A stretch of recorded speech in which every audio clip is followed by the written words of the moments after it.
तो भैया हमारा माना गांव, ये भारत का प्रथम गांव कहलाने लगा। पहले ये आखिरी गांव कहलाता था। देश का माना, ये है देश का माना गांव में आप लोगों का स्वागत है। और आप जो भी देख रहे हैं वीडियो, उन सबका भी स्वागत है इस गाँव में। यहाँ से पांडव स्वर्ग गए थे, इसी रास्ते से गए थे पांडव। ज्ञान का आरंभ यहीं से हुआ है। काय का आरंभ? ज्ञान का ज्ञान का नाम है। जो ज्ञान है ना, यहीं से नीचे की ओर गया है। अच्छा, ज्ञान पूरा यहीं था पहले, सब नीचे यहाँ से गया। पूरा वेद पुराण सब यहाँ से गए। वेद पुराण सब यहीं से गया नीचे। वेद पुराण सारे कुछ यहीं से गया, सब यहीं से गया नीचे। अच्छा अच्छा। जो वेद व्यास जी ने जो भी वेद लिखे। ठीक है, पेंटिंग है, देखो पांडवज की है। कहते 5000 साल पहले के बारे में दर्शाता है कि जो पांडवज थे वो लास्ट टाइम इसी माना गांव से स्वर्ग गए थे। तो ये माना गांव है। ठीक है, इसका जो पौराणिक नाम है, पुराणों के अनुसार इसका जो नाम दिया गया वो है मणिभद्रपुरी। तो कहते हैं जो गांव बनाया गया ये ऋषि मुनियों द्वारा बनाया गया, इसलिए इस स्थान को, इस भू वैकुंठ को ऋषि मुनियों की जन्मभूमि कहा जाता है और उनकी तपस्थली कहा जाता है। ठीक है, कहते उन्हीं लोगों ने, उन्हीं ऋषियों ने इस गांव को बनाया था, इसलिए उन्होंने इसका नाम मणिभद्रपुरी रखा था, जिसे नए शॉर्ट फॉर्म में बोलते हैं माना। कहते हैं जो 5 भाई पांडव रहते हैं, लास्ट में मोक्ष प्राप्ति के लिए वो सारे जगह भोलेनाथ के दर्शन के लिए हिमालय में जाते हैं, लेकिन कहीं पे भी उनको भोलेनाथ के दर्शन नहीं होते। अर्थात अंत में अपनी वो स्वर्ग की यात्रा इसी माना गांव से करते हैं। तो यहाँ से लेफ्ट साइड जाओगे तो 35 किलोमीटर लास्ट आएगा स्वर्ग रहने, जहाँ स्वर्ग की सीढ़ियाँ दिखती है 3 स्टेप। हाँ, बाकी बर्फ और बादलों के बीच बंद रहते। तो कहते हैं पांडव में से उस सीढ़ी में चढ़ के आज तक केवल रजिस्टर गया है, उनके अलावा आज तक कोई नहीं गया। जो बाकी पांडव थे वो यहाँ से 8 किलोमीटर आगे जाने पे एक एक करके अपना शरीर छोड़ते हुए गए। तो कहते हैं सबसे पहले द्रौपदी माता अपना शरीर को छोड़ती है। तो माना गांव जहाँ पे लास्ट हो जाता है वहीं पे है द्रौपदी माता सबसे पहले अपने शरीर को छोड़ जाती है। और इनके धर्म की परीक्षा लेने के लिए यमराज भगवान भी इनके साथ जाते हैं, एक श्वान के रूप रख के। तो यहाँ से जो स्वर्ग रहने वाला ट्रैक पे जो भी लोग जाते हैं उनको वहाँ पे रास्ते में श्वान मिलते हैं खुद, और उनके साथ साथ घूमते हैं और घूमते हैं, फिर वापस वहीं तक छोड़ देते हैं वो श्वान मतलब कुत्ता ही होता है। ठीक है, और बोलते हैं ज्ञान का आरंभ इसी गांव से हुआ, इसलिए सरस्वती माता का यहीं पे जन्म होता है। पहाड़ों के अंदर से रुद्र रूप में जन्म होने के कारण गणेश जी यहाँ पे महाभारत लिख रहे रहते, तो उन्हें सुनाई देने में बार बार विघ्न बाधाएं आने लगती है, जिसके कारण वेद व्यास जी उनको श्राप देते। तो कहते हैं यहाँ के अलावा कहीं भी सरस्वती नहीं देख सकते, इसलिए लुप्त हो जाती सरस्वती। ठीक है, तो सबसे पहले यहाँ पे आएगा क्षेत्रपाल जी का क्षेत्रपाल जी का मंदिर है, घंटाकरण जी का। ठीक है, इनका नाम घंटाकरण इसलिए पड़ा, जब ये बद्री भगवान जी की भक्ति करते थे तो कोई भी भगवान इनके सामने बद्री भगवान जी के अलावा अन्य किसी का नाम लेते, अपने गाने में घंटियाँ बजाते थे, इसलिए इनका नाम हो गया घंटाकरण। बद्री भगवान सबका मंदिर ने अपना विधि विधान के अनुसार जो पूजा पाठ किया जाता है माना गाँव वाले द्वारा किया जाता है, इसलिए माना गाँव पर कोई होते हैं। ठीक है, माना कुल देते हैं। हाँ, ये आपको कुल देते हैं और देखो सबको मन्नतें आप बजा सकते हैं। आगे आप मूर्ति को अच्छे से देखो तो मूर्ति के जो काम बने हैं उनमें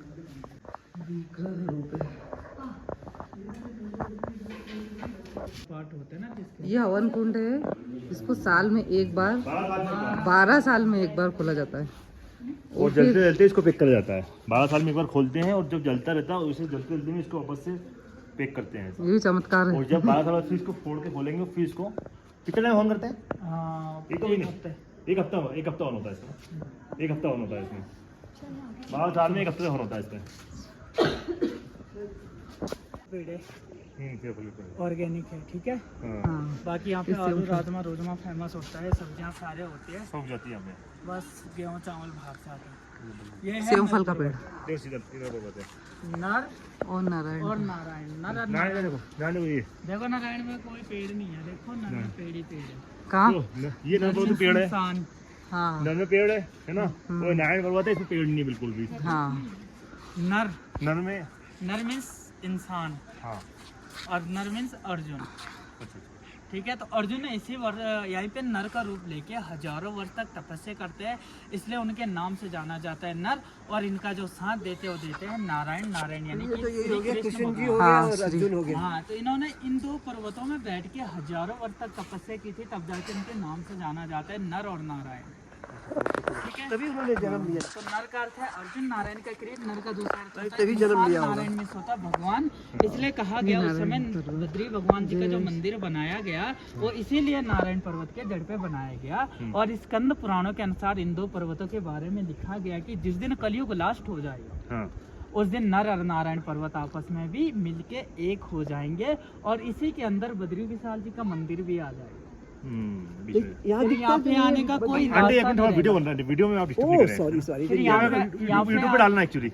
फिर यहाँ पे आने का कोई रास्ता नहीं रहेगा, जिसके कारण बद्री भगवान जी अपना जो रूप लेंगे वो स्वयं लेंगे भविष्य बद्री। अच्छा भविष्यपति, भविष्यपति कितने दूर है यहाँ से? यहाँ से जोशीमठ जाओगे, वहाँ से 6-7 किलोमीटर अलग है। फिर वहाँ से 3 किलोमीटर जंगलों के बीच ट्रैक करना पड़ेगा, वहाँ पे भविष्य बद्री। तो वहाँ पे हर साल में बद्री विशाल जी का रूप आता है पत्थर के रूप में जमीन से ऊपर की ओर। अच्छा अच्छा। और जोशीमठ में नरसिंह मंदिर है जहाँ पे विष्णु भगवान ने अपना नरसिंह अवतार लिया था। वहाँ पे नरसिंह भगवान का जो बाजू का एक कलाई जो है कमजोर होते जाती है हर साल। जिस दिन वो कलाई उनके जो मूर्ति से अलग हो जाएगा उस दिन ये दोनों एक हो जाएंगे और बद्रीनाथ पूर्ण रूप से प्रकट हो जाएंगे भविष्य बद्री में। ठीक है, भविष्यपति में जाएंगे। हाँ तो ये अभी यहाँ पे है? अभी यहाँ पे है। अभी तो कलयुग लास्ट, कलयुग तो सब युगों से सबसे लंबा युग है कलयुग। मतलब जो ठीक है, ये कुबेर जी का भंडार है देखो। अच्छा कुबेर जी भंडार। पौराणिक काल में यहीं से बह के आता, सोने चांदी के टुकड़े बह के आते थे यहाँ से। वो फिर लोग अपने अपने मंदिरों में लगाया करते। तो ये कुबेर जी का भंडार इसे कहा जाता है। ये सफेद वाले कि ये वाले? ये वाला इधर ये सोना जैसा दिख रहा वो। अच्छा, ऊपर सफेद का दिख रहा है। दिख रहा ना, ऊपर जाओगे तो उच्चा उच्चा दिखता जाएगा। तो बोलते हैं तिरुपति बालाजी जब पद्मावती से शादी कर रहे थे, धन की आवश्यकता पड़ने पे कुबेर जी यहीं से उनको धन देते हैं। बोलते हैं लेकिन ब्याज सहित मैं वापस लूंगा, जो धन पे ब्याज लगेगा हाँ। उस ब्याज के साथ मैं वापस लूंगा। लेकिन क्या होता है कि उस समय तिरुपति बालाजी वो ब्याज धन का ब्याज तक लौटा नहीं पाए। इसलिए साउथ के लोगों को अपने जीवन काल में एक न एक बार बद्रीनाथ अवश्य। अच्छा साउथ के लोग आना पड़ता है। हाँ अच्छा मध्य प्रदेश के लोग भी आते हैं? हाँ, देखो जो मानते हैं वो तो आते हाँ, हैं। सही। लेकिन हाँ इनका नहीं है ना, ये वहाँ आने पे पड़ता है। देखो, साल में एक बार के जीवन में एक बार। जीवन में एक बार। हाँ ठीक है? साउथ के लोग अब आते हैं। सुनो मेरी बात, अब मैं आपको वो बताता हूँ। देखो जो विष्णु भगवान है कहाँ के है, साउथ के है। समुद्र साइड विष्णु भगवान जी के, इसलिए सारे विष्णु जी के मंदिर साउथ में है। हाँ। वो लोग ज्यादा मानते हैं जगन्नाथ विष्णु जी भगवान, को। हाँ, ठीक विष्णु है, भगवान। और जो नॉर्थ है वो किसका है, भोलेनाथ का। तो भोलेनाथ के सारे मंदिर मिलेंगे आपको हिमालय में। जहाँ भी घूमे होंगे चारों धाम। उत्तराखंड में भी भोलेनाथ है यहाँ पे। तो उत्तराखंड हिमालय में तो है। हाँ, तो हाँ, हिमालय में सबसे ज्यादा भोलेनाथ के मंदिर है। जितने भी नॉर्थ से हाइट से हाइट हो गए तो विष्णु भगवान जी के एक ही है हिमालय में, ये है बद्रीनाथ। ठीक है, इसलिए उनको यहाँ आना पड़ता। और वो लोग बद्रीनाथ जब मंदिर में पूजा पाठ करते तो सोना चांदी चढ़ाते हैं। अच्छा साउथ के लोग। हाँ, तो कुबेर जी है, इनकी राजधानी यहाँ से 8 किलोमीटर आगे जाके अलकापुरी में, जहाँ से माँ अलकनंदा नदी का जन्म होता है। अच्छा 8 किलोमीटर यहाँ से अलकापुरी है जो कुबेर जी की है राजधानी, वहाँ से अलकापुरी से अलकनंदा का जन्म होता है। एक साइड चलती रहते, जब लास्ट में देवप्रयाग में भागीरथी के साथ मिल जाते फिर वहाँ से स्टार्ट हो जाता है गंगा। गंगा। ठीक है, बाकी केदारनाथ इन पर्वतों के पीछे, नीलकंठ है इनके बगल पे, उसके पीछे ये पर्वत कौन से? यही केदारनाथ इधर केदारनाथ कुछ नहीं है ये। चमकीला पर्वत है, बस बर्फ है इसलिए ये चमक रहा है। बर्फ है, देखो ये सारे हिमालय है। अच्छा हिमालय पर्वत में आते हैं ये सब ना? सारे हिमालय देखो, हिमालय में पर्वत हिमालय बेसिकली दिखेंगे नहीं आपको। केदारनाथ के पीछे जो वो दिखता है ना एक नीलकंठ बोलता पर्वत, है। वो नील नहीं, वो जिसमें ना बर्फ रहता है, बर्फ हाँ, चमकता है तो वो। वही तो बद्रीनाथ से भी दिखता है इसके पीछे वो। अच्छा, तो अच्छा, केदारनाथ और बद्रीनाथ जो है उसी पर्वत के इधर उधर बस। नीलकंठ पर्वत है वो। नीलकंठ बोलते हैं। जब सूर्य की फर्स्ट किरण पड़ती है तो सोने कलर का, और जब चांदनी रात होती है बिल्कुल कहाँ नीलकंठ पर्वत दिख रहा है? वो बद्रीनाथ से दिखता है। देखो लोकेशन। केदारनाथ से भी दिखता था ना अपना, वो दिखा था वही। हाँ अपना होटल वहाँ दिख रहा है, सीधा अपना दिखा था। हाँ, वो चमकता है एकदम ना, बहुत तेज चमकता है। बहुत तेज चमक जब सूर्य की। कैलाश पर्वत का है फिर। कैलाश पर्वत तो अलग चीज, बहुत दूर है वो तो। तो अलग है वो बनना आता है। हाँ अभी बताएंगे आपको अलकनंदा और सरस्वती नदी के बारे में, बताना भैया। वो देखो अलकनंदा है। वो अलकनंदा अलकनंदा। थे ना? अलकनंदा इनका जन्मस्थान है। इनका और जो बोलो। सरस्वती है 100 से 150 मीटर की यहाँ दिखती है। यहाँ के अलावा कहीं नहीं, उस साइड से स्टार्ट होती स्टेट का वो सामने से है। हाँ ठीक है, Starting अभी point स्टार्टिंग दिखेगा। पॉइंट पे अभी जाएंगे। जाएंगे अपन, ठीक ठीक है। है, तो जहाँ से स्टार्टिंग होता है बहुत तेज आवाज के साथ आती है रुद्र रूप। ओके। जैसे वेद व्यास जी इनको श्राप देते हैं उसके बाद देखो सरस्वती बिल्कुल साइलेंट होती है। देखो आवाज ही बिल्कुल नहीं है। ध्यान से। आवाज नहीं आती है। वो कितनी आवाज कर रही है। श्रापित, फिर इस पानी का कोई वैल्यू नहीं रहता, इसलिए इस प्रयाग का कहीं का नाम ही नहीं आता। तो लोकल में इसका नाम जो रखा गया वो केशव प्रयाग रखा गया। ठीक है, तो सरस्वती की वैल्यू वहीं तक है जहाँ तक इसमें आवाज होती है। अच्छा ठीक है, तो सरस्वती 100 मीटर के ऑल इंडिया में यहीं दिखेगी, यहाँ के अलावा कहीं नहीं है। और सामने वो है माता मूर्ति देवी का मंदिर, देख लीजिए, जो साल में 2 बार ही जय माता दी। नर नारायण जयंती के दिन, क्योंकि उन्हीं के कोख से नर नारायण यहाँ पे जन्म लेते हैं। अच्छा अच्छा अच्छा, उस जाने रास्ता दूसरा हुआ आज कहीं से। हाँ वो है, और रास्ता उधर से बद्री जाते लोग। विशाल जी के वहाँ से डोली आती है उद्धव जी की पावन द्वादशी के दिन। अच्छा। तो बद्रीनाथ के पुजारी रावल जी स्वयं आके पूजा पाठ करते हैं। अच्छा, रावल जी के। तो साल में 2 बार ही बस। 2 बार। बाकी time नहीं। जय माँ सरस्वती। इसी वेद के कारण यहाँ का नाम बद्रीनाथ नाम है। अच्छा इनका। करने के लिए लक्ष्मी माता इन्हीं का रूप रखते हैं, अच्छा। बर्फ और धूप से बचाने के लिए। हाँ हाँ। तो इसलिए बद्री विशाल कहता है मुझसे पहले आपका नाम से जाना जाएगा, इसलिए इनका नाम आता है बद्री फिर विशाल। अच्छा, बद्री के नाथ, हाँ, बद्रीनाथ। बद्री फिर नाथ, नाथ। लक्ष्मी नारायण पहले लक्ष्मी हर जगह नारायण। लक्ष्मी माता। यहाँ पे ज्यादातर बद्री के पेड़ ही पाए जाते हैं। ये देखो ये दूसरे हल्के देखो डबल कलर, नीचे वाले देखो अलग कलर। ये सेव फल है, जाएंगे ग्रीन। ये सेव फल का पेड़ है। हाँ यहीं पे ऑर्गेनिक है, तभी तो उनका साइज छोटा है। गणेश जी महाभारत पुराण को यहीं पे बैठ के लिखता है उधर। वो है गुफा देखा, पहले इतना बड़ा पत्थर का गुफा हुआ करता थे, लोगों के ना सिर लगते थे। फिर ऐसे मंदिर का सेव दिया गया है, फिर ऐसे जाओगे तो ऐसे टर्न करना है तुम्हें, वही बस वही गुफा है। अंदर जाने का है उसमें, मतलब थोड़ा सा गुफा हाँ है, छोटा सा गुफा है, उसी में टर्न करना पड़ता है, वही गुफा है। ठीक है, पहले तो गुफा थी, जब गणेश जी यहाँ पे आए तब से हो गए गणेश गुफा।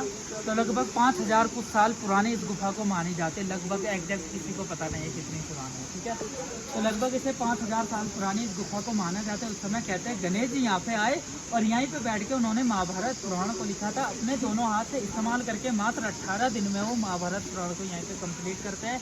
कहते हैं उस समय कॉपी पेन कुछ नहीं होता, भोजपत्र के थालों के प्रयोग से लिख रहे थे और मोरपंखी कलम से। तो लिखते लिखते उनकी कलम अचानक टूट जाने के कारण फिर अपने टूटे हुए दांत के टुकड़े से यहीं पे बैठ के महाभारत को पहुँचे। तो जो सारी रचनाएं की थी यहाँ पे वो की थी वेद व्यास जी ने। तो जो वेद व्यास जी थे वो थे विष्णु जी के अवतार थे, और वेद व्यास जी को जो ज्ञान प्राप्त हुआ था वो बचपन से हुआ था। जब उनकी आयु 10 वर्ष की थी वेद व्यास जी को, उन्हें काफ़ी ज्ञान प्राप्त हो गया था, जिसके कारण उन्हें लोग व्यास कहा जाने लगा। तो 11 वर्ष की आयु में वेद व्यास जी अपने कुल अपने गांव सबको छोड़ के यहाँ पे यहीं पे बसे। कहते हैं वेद व्यास जी का जन्म जो है द्वापर युग में होता है, इसलिए उनका नाम होता है द्वैपायन। और बचपन से काले होने के कारण उन्हें कृष्ण कहा गया, उनका मूल नाम कृष्ण द्वैपायन था। तो कहते हैं द्वापर युग में केवल वेद व्यास जी के अंदर इतना ज्ञान था कि वही महाभारत पुराण की रचना कर सकते थे, अन्यथा किसी के अंदर उस समय इतना ज्ञान नहीं था। तो कहते हैं वेद व्यास जी ने यहीं पे बैठ के महाभारत पुराण को लिखा था। महाभारत होने के बाद लिखा था ताकि आने वाले टाइम में किसी भी घर में महाभारत जैसे कंडीशन कभी भी ना आए, इसलिए उन्होंने महाभारत पुराण की यहाँ पे रचना की थी। कहते हैं साथ ही उन्होंने एक वेद से 4 वेद इसी स्थान पे बैठ के बनाए थे, 4 भागों में बांट दिया, फिर 4 अलग अलग ऋषियों को सौंप दिए। तो एक वेद से 4 वेद बनाने के कारण उनके नाम से आगे वेद और बचपन से उन्हें व्यास कहा जाने लगा, जिसलिए उनका नाम हो गया वेद व्यास। तो वहाँ बैठे वेद व्यास जी मनी मन में बोला करते हैं 4 वेद 16 पुराणों की रचनाएं वेद व्यास जी स्वयं करते हैं। फिर जब वो महाभारत पुराण की रचना करने लगते हैं, महाभारत पुराण जो थे द्वापर युग की सबसे बड़ी ग्रंथ थी। ठीक है, तो महाभारत पुराण की रचना करते समय द्वापर युग जाने वाला था, कलयुग आने वाला था, वेद व्यास जी के पास समय कम हो जाता है, महाभारत पुराण बड़ी रहती है, इसलिए वेद व्यास जी को फिर ऐसे लेखक की जरूरत पड़ती है जो सृष्टि का सबसे तेज लेखक और सबसे चतुर होना चाहिए। कहते हैं अगर वेद व्यास जी महाभारत पुराण को स्वयं लिखने लग जाते तो तब तक कलयुग आ जाता है, इसलिए वो स्वयं नहीं लिखते। फिर वो ब्रह्मा जी के आह्वान करते, तो ब्रह्मा जी कहते हैं ऐसा लेखक, सबसे तेज लेखक, सबसे चतुर लेखक जो है वो केवल गणेश जी है, और साथ ही अपने दोनों हाथ से इस्तेमाल करके लिखने वाले हैं। उनके अलावा आपको कोई और लेखक नहीं मिलेगा, इसलिए आप गणेश जी का आह्वान करना। फिर वेद व्यास जी ब्रह्मा जी के कहने पर गणेश जी का आह्वान करते हैं, तो गणेश जी सिद्ध रूपों में प्रकट होते हैं।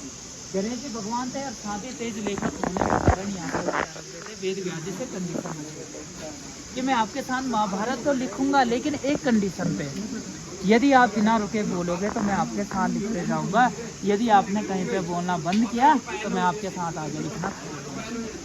वेद व्यास जी कहते ठीक है, लेकिन वेद व्यास जी को पता था महाभारत में कई मोड़ ऐसे आने हैं जहाँ पे वेद व्यास जी को रुकना पड़ेगा, और साथ ही उन्हें गणेश जी को भी रोकना पड़ेगा। फिर वो सोचते गणेश जी को कैसे रोके, इसलिए फिर वो गणेश जी से कहते हैं जो भी मैं बोलूँगा उससे आपको सोच समझ के लिखना पड़ेगा, क्योंकि कोई शब्द का मैं दोबारा से रिपीट नहीं करूँगा, और अर्थ के साथ लिखना, बिना अर्थ के आगे मत लिखना। तो कहते हैं जब वेद व्यास जी एक श्लोक बोलते, श्लोक जैसे लास्ट होने वाला रहता है, इसी बीच वो एक कठिन शब्द का प्रयोग कर देते थे, और गणेश जी उसका अर्थ ढूंढने में फिर टाइम लगाने लग जाते, तब तक वो फिर से नया श्लोक तैयार करते। चाहे कॉफी पेन कुछ नहीं होता था, वहाँ बैठे वेद व्यास जी पहले मन ही मन में बोला करते, गणेश जी पहले मन ही मन में सुनते थे।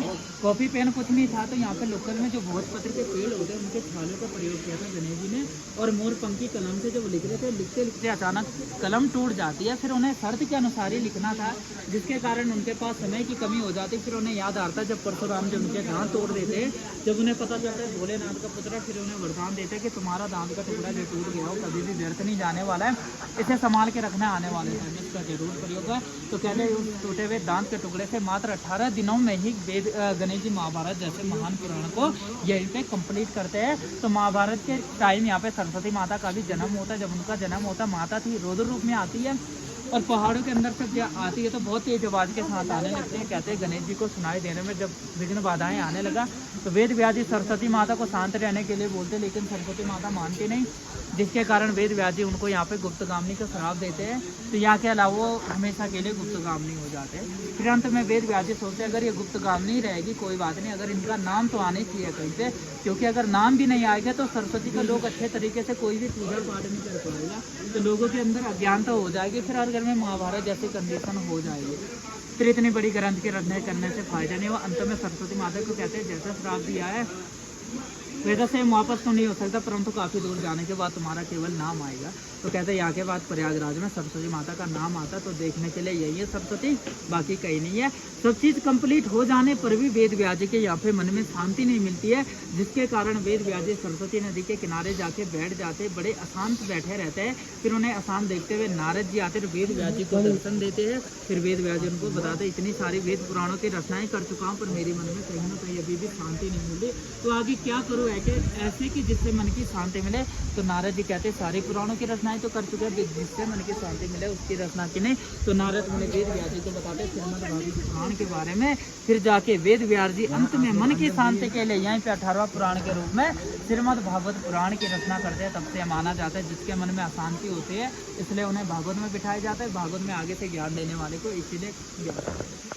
श्रीमद् भागवत लास्ट होने वाला था, कलयुग आने में 1 सप्ताह बच जाता है, तब जाके वेद व्यास जी के पुत्र सुखदेव आते हैं और इस कथा को 1 सप्ताह में कंप्लीट करते हैं। राजा परीक्षित की कहानी को सुना के तब से माना जाता आज भी जो भागवत होती है इसीलिए 1 सप्ताह की होती है। ठीक है, चलेगा।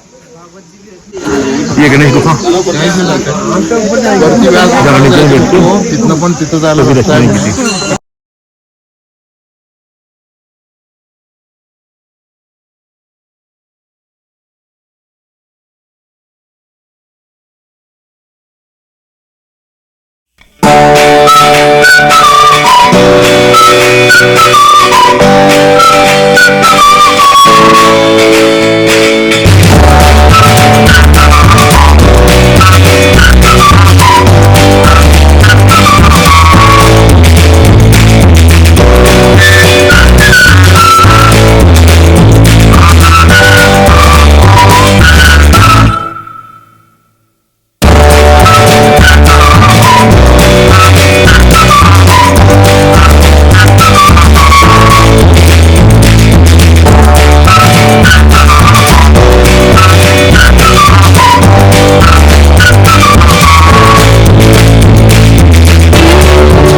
दिखाना ये आपके लिए थोड़ा,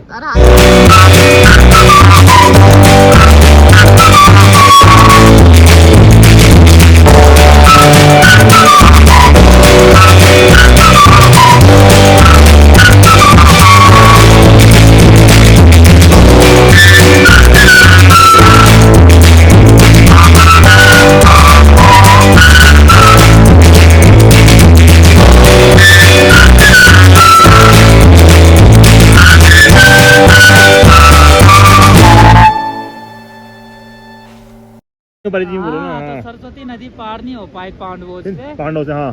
तब जाके भीम जी उठा के ये वाला पत्थर ऐसे में लगा अच्छा, देते जो हैं। नदी के पुल बनाया है उसने, ये हाँ, ये पुल तो बना देखो दिया। बेस नहीं है, इस साइड ऐसे सटा रखा पत्थर, अच्छा, उधर खतरा भी ढंग से बेस नहीं, हल्का लगा हुआ। हल्का बेस है बस। तो भीम जी ने ऐसे उठा के रख दिया, तब से इसको भीम पुल कहते हैं, फिंगरप्रिंट है। लेकिन जो द्रौपदी माता रहते हैं यहीं से शरीर को छोड़ देते नीचे। और यही छोड़ दिया उनने, पार यहीं नहीं छोड़ कर। देती, बाकी पांडव फिर यहाँ से स्वर्ग की यात्रा करते आगे। हाँ। 8 किलोमीटर आगे जाने के बाद फिर पांडव भी एक एक करके शरीर को छोड़ते हुए चले जाते हैं इस वाले से। अच्छा, यहाँ से इस मार्ग से ठीक जाते हैं, ये है, मार्ग है। सरस्वती माता का ये जन्म स्थान सामने, यहाँ से निकलते और नीचे पे लास्ट हो जाते हैं। यहाँ से और निकल के आ ये- गया। हाँ, और ये वाला द्वार है कैलाश मानसरोवर से, ये वाला चलाता है यहाँ पे। अच्छा, अकेले में। और साइड में मानसरोवर की पौराणिक मूर्ति यही है जो बाद में मंदिर अच्छा, ये कैलाश मानसरोवर। ज्यादा जल लेते हैं सब लोग। उनके निशान है ये हाँ, ये निशान है, ये के निशान है। ये उनके निशान है किला पे। सरस्वती माँ, सरस्वती नदी का निकल रही है पहाड़ों के बीचों बीच से, और ये निकल के इधर से जा रही है। बहुत ही शानदार निकल रही है वहाँ, यहाँ से। ये मैं हल्दी मैया की जय हो। और ये कैलाश मानसरोवर जल,